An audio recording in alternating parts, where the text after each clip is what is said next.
know Sean talked about the energy yesterday, and there was, but not like today. Like today, it was like, all right, we know that we have to come to work. We know that we probably got cussed out during meetings because my thing is, and I'm speculating, after watching film, Sean said, hey, guys, it could have been better than this. Sure. If we want to win the division, if we want to win a playoff game, then every single time we step foot on that football field, it needs to be crisp. Well, today was the day where everything was kind of like, it was nice. Everybody was moving. Everybody was on point. Drills looked faster. The tempo was faster, and it was 2-minute drill. So there was a lot of good things that came out of practice today that we got to watch. Yep. J.K. Dobbins, we saw him for the first time in orange and blue. He was not really participating in much of anything. He was working off to the side on Greg Dulcich's Memorial Field. Conditioning. Getting his work in. 50-yard sprints. Remember those days. You know what? I think it's totally reasonable to take this a little bit slow. Why throw him right in there? He doesn't know your plays. You don't know how he's been working out. Like, get a litmus test on where he's at physically and mentally. I was a little I was like, okay, I understand the conditioning. You definitely do that. But, like, individual drills, that's something that he's been doing this whole time. Because that's what if you're not with a team, your workouts are going to be sprint work and doing some individual work. Why not get some individual time in with your teammates right there? And I know that every team is going to be different. Maybe Sean said we don't want you to touch the football field at all. We're not in the business of getting you hurt right away. If you're going to get hurt, it's going to be after the playoffs, after the Super Bowl. Sure. So no big deal. No big deal. He was on the other side of the field doing the wind sprints. Yep. Here is Sean Payton when asked about J.K. Dobbins and some roles with the running backs. Look, I said it before, right? I said, and it was a week ago, another good football player. And we're interested in those guys. And so we'll see how it unfolds. No set roles yet. We feel like we know who the player is well. We feel like we know who the player is. No set roles yet.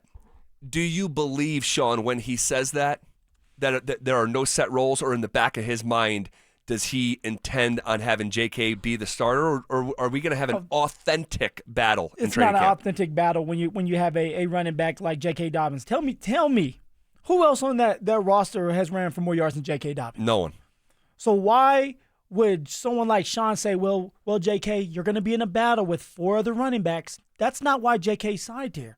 Now, maybe it was like, hey, we have a vision for you and R.J. Harvey, but you're signing here because we're going to let you carry the damn ball, that you're going to touch the rock, that you're going to be on that football field blocking, that you're going to be on that football field catching passes. We need a running back like you. That's why we're signing you right now, because the running backs that we have on this roster, they're not proven running backs, and we can't count on them. So although Sean is being nice and saying things so that other running backs that are watching the interviews are like, okay, we have a chance, in the back of Sean's mind, the offensive coordinator's mind, he's saying this young man is going to play a lot. This veteran is going to play a lot, and he's going to be my starting running back until R.J. Harvey gets up to speed. That's mostly how I see it as well. He's a vet. I think there is, and we've been talking about this periodically here since we got the Dobbins news 8 days ago.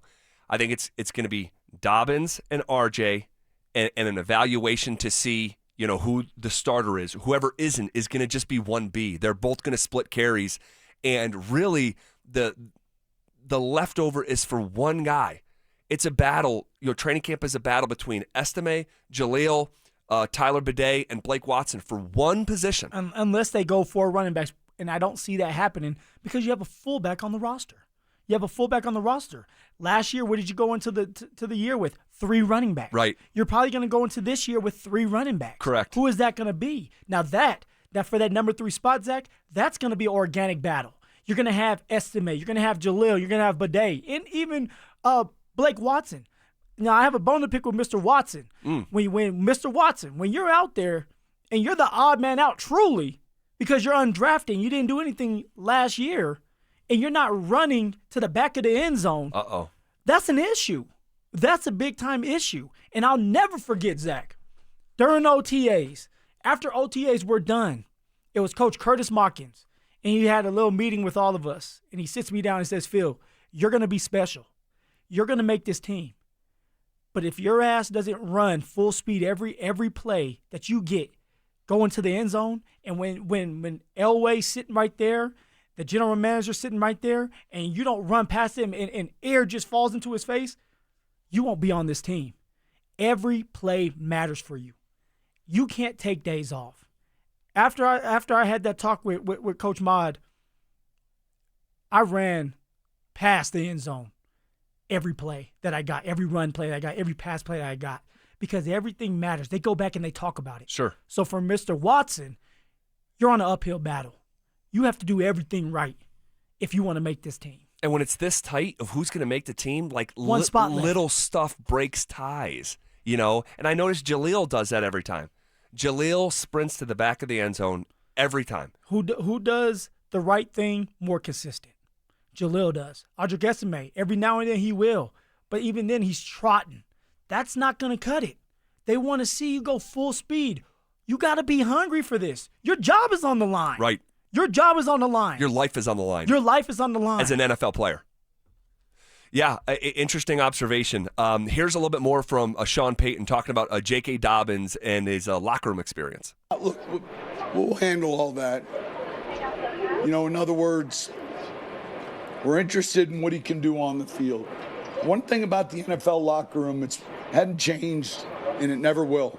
All right? Come on in. If you can help us win, we want you here. And if you can't, all right, we probably want you to leave. And I'm talking from a player's perspective. So here we go. I want to ask you, because you're uniquely qualified to answer two questions I have. One, so this is it's not even an unusual experience. Someone joining the team when you know the plane is taking off and someone's boarding while it's taking off. What is it like being the new guy in a room that is already, now it's still June, but to a certain degree, sure. it's these guys have been working together. You joined Houston. I joined Miami. Miami in the middle. That was in the middle of the season. Middle of the season. I fly to Miami that night. I land at 11:30, 12. I'm in the facility at 12:30. I'm watching plays. We play on Sunday. I'm What starting. day is it? It's, I want to say Tuesday. Okay.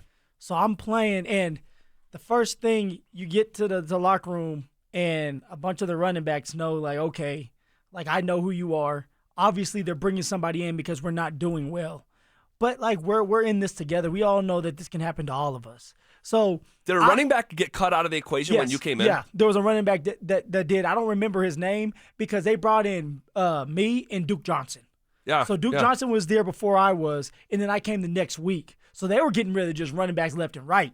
And I want to say maybe one got hurt. This is 2021? 2021. Okay. And they're nice, right? Your running backs is like, hey, man, like, how are you doing? Like, if you need help. I was always the one that's like, hey, if you need help, I'm your guy. Like, I'm not afraid of competition. But also, I'm not going to leave you hanging. I'm not going to give you wrong information. But I knew that I'm a vet and that they want me to play, and the running backs in that room are not going to be happy with me. So I can't worry, or I can't rely on them to get me up to par. I have to do it myself. I have to talk to the running backs coach. I have to get with an assistant so that I can get the plays down.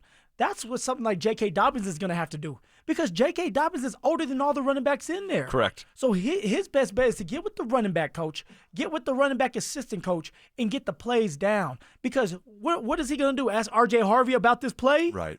Say, man, you haven't touched the field yet. Maybe Jalil's one that says, hey, man, I'll help you out. But you're in a battle. Rookie year, Zach, it was me, Royce, Devontae, and a couple other running backs. One of those other running backs, it was Royce and I, and we asked a question about a play. We wanted to know if it was a swing route or a flat. And I remember the running back telling Royce, I don't know. I don't remember that play. I don't remember if it's a swing or a flat. So I'm like, okay. He gets that same play the next time that he's in, and he runs the play right. Yeah. And we're sitting there looking like, oh, this is how it's going to be, because everybody's job's on the line. You can't rely on anybody else.